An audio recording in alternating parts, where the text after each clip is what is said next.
Hi, I'm Nancy Conrad. I'm the founder and chairman of the Conrad Foundation.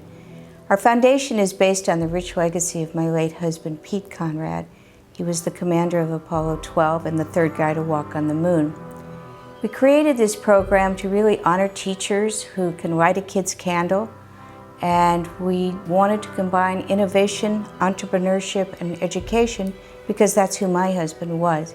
Charles Pete Conrad, Jr., only the third human being to set foot on the moon. Who can forget Neil Armstrong's immortal words? Let's watch and listen to the words Conrad has chosen to mark this moment in history. Man, that may have been a small one for Neil, but it's a long one for me.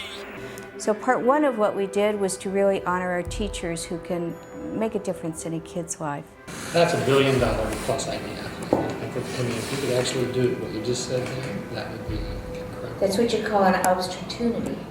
The other part, the entrepreneurial piece, came from Pete as well because he was an explorer, but he was also an entrepreneur. He created 4 companies. This is like a rough version of what you want the suit to look like. It serves its purpose in terms of marketing and everything, but in terms of the technical aspect, it doesn't really come close to what we plan to do. So I think our major concerns, probably shared by all the other groups, is how do we find someone to manufacture the product. We have an infrastructure at our school from Mr. Cassabon, who runs the Mitchell Academy of Science and Technology, and there's a science research program in there where kids are researching under different mentors at various universities like UCLA and different I'm doing one at Cedars-Sinai Medical Center in Los Angeles. Our goal in the Conrad Foundation is to encourage teams of high school students to create products using science and technology. We're researching, we're from a high school from Los Angeles, and we're participating in the Pete Conrad Spirit of Innovation Award. We've come up with a proposal to measure your vital organs. Tell you whether you're healthy or not when you go up in space. So what we did was we pretty much have 3 sensors over here to show how the technology would work. So when the person puts this up against their face, it measures your vital signs? Yeah. Oh, that's really neat. We work in 4 categories. We work in space, oceans, energy, and environment.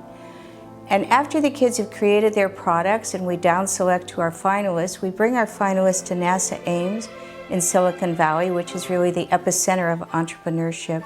And these kids are writing business plans and creating prototypes, so it's very much an interdisciplinary educational program that's hands-on. So they're very much learning how to do multiple different things. We give them a concept paper that is pretty much a white paper. We want them to use creative and critical thinking at the same time. And so we down select our finalist teams, we bring them to NASA Ames, and at Ames we have our Innovation Generation Summit. It's an annual event, and we bring together world-level business leaders, professors, business professors, professors of science, rocket scientists, literally. This company in Delaware, with DuPont's blessings and TC Squared, can help you every inch of the way. And since Vice President Biden comes from Delaware, I wouldn't be surprised if somebody could go knock on his door and say, Joe, can you open the door for these guys? We bring all kinds of different folks in the field, from venture capital to angel investors, to meet with these kids, to be with these kids, to evaluate their projects, and to help them into the next steps. Because after our kids finish our competition, winning is just the beginning. We then help them go to patent if they want to, and hopefully into the commercial marketplace. I guess you could say that our ultimate goal is to give kids their own moonshot.